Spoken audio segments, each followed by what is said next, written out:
Let's talk about why antihistamines like Zyrtec and Pepcid are sabotaging your nervous system, especially when you use the nicotine patch.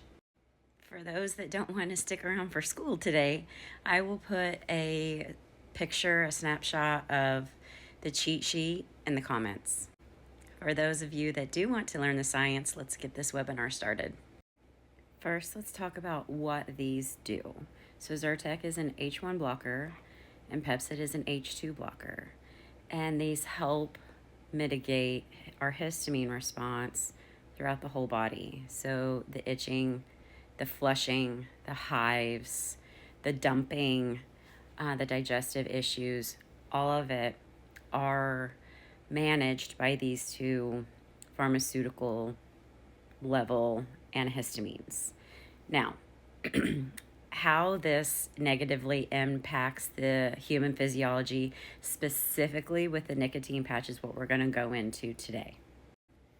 So these two antihistamines block acetylcholine.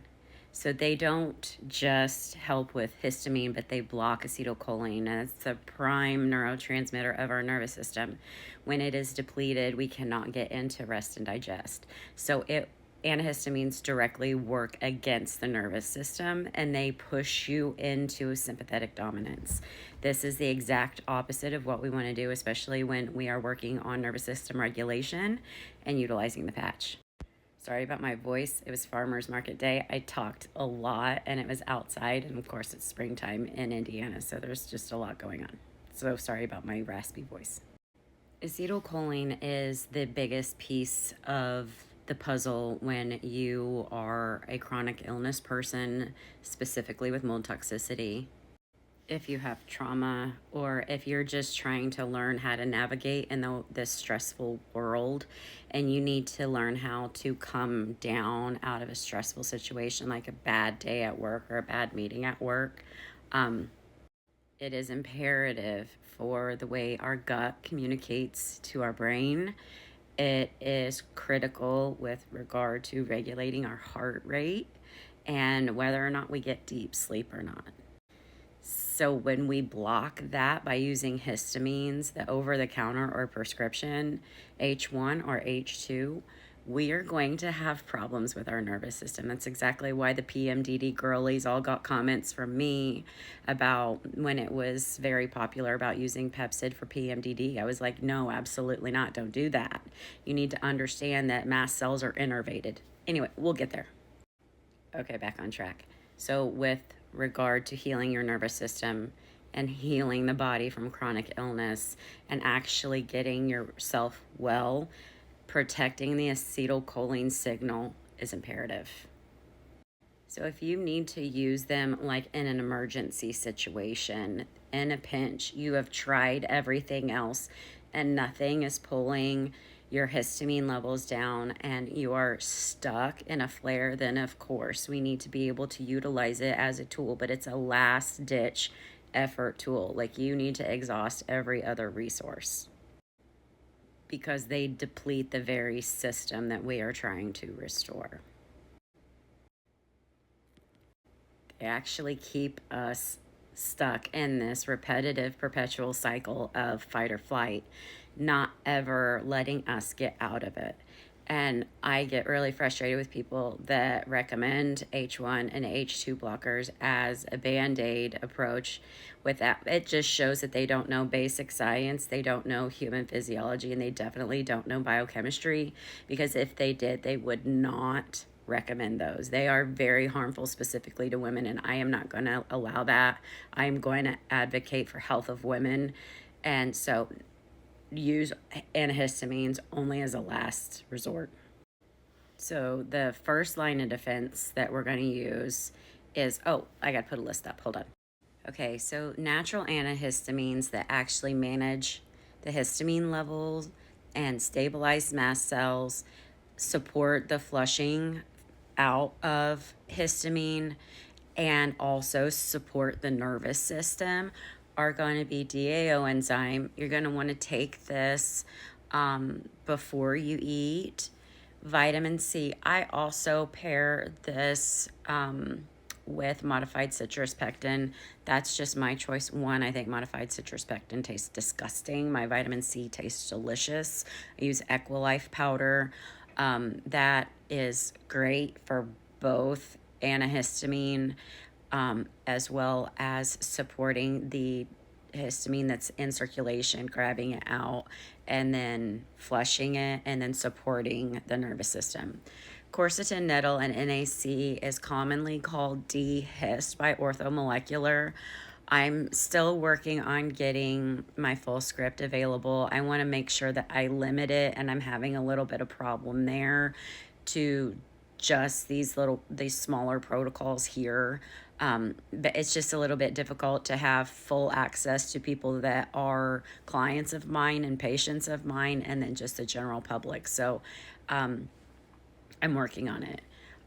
Here, electrolytes and minerals. This is not just using salt. Do not just use salt.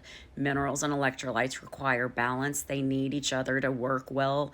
One dominant, just like using even a high quality mineral salt. I love Baja Gold. It is my favorite, but there is not enough other minerals like magnesium and calcium.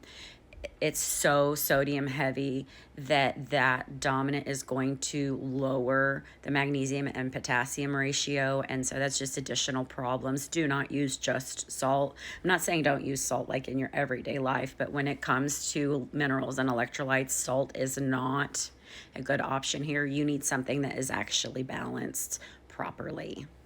And then we also need to do nervous system regulation tools. And you don't have to buy anything fancy. This could be just reminding yourself, taking time away from everything, having a quiet moment anywhere, and reminding yourself that you're safe, that, okay, you're flushing, you're having a hard time with histamine. I see you.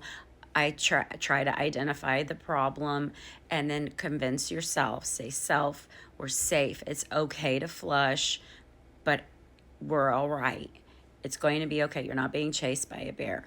And it's just those simple tools that will be very helpful and not harmful like antihistamines.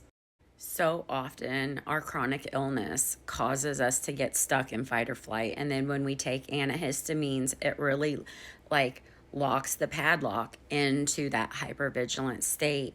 And that's literally the opposite of what we need.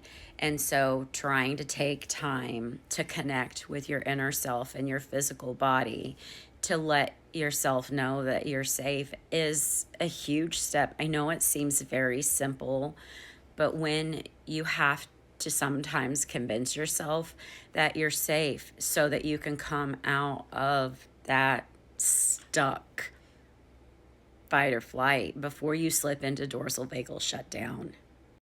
I guess I just wanted you to know that you are not only stuck with tools that keep you in that god-awful cycle of fight or flight, that we have other resources at our fingertips that are better choices. They're better for us, and they will help our nervous system, because the whole point is going to be nervous system regulation.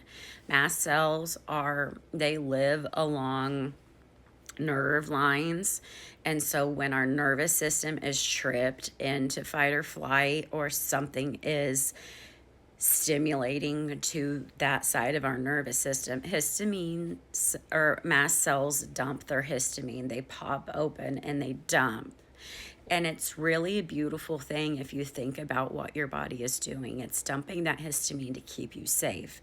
But it doesn't know the difference anymore between the bear outside chasing you and the bear inside chasing you. So we have to be able to work with our body in a positive way and not a negative way to heal. Sorry that my voice is going, but I just needed you to know that you're not in this alone. I'm trying to share as much information as I can, as long as my voice will hold out, but it doesn't seem to want to hold out for very much longer. If this topic resonates with you, let me know. I can share more. Share it with someone that has histamine issues or is trying to heal their nervous system. Or if you know are taking antihistamines and they're not healing at a rate that they think they should, it's because they're stuck in fight or flight with the antihistamines. Don't take antihistamines if you're trying to heal.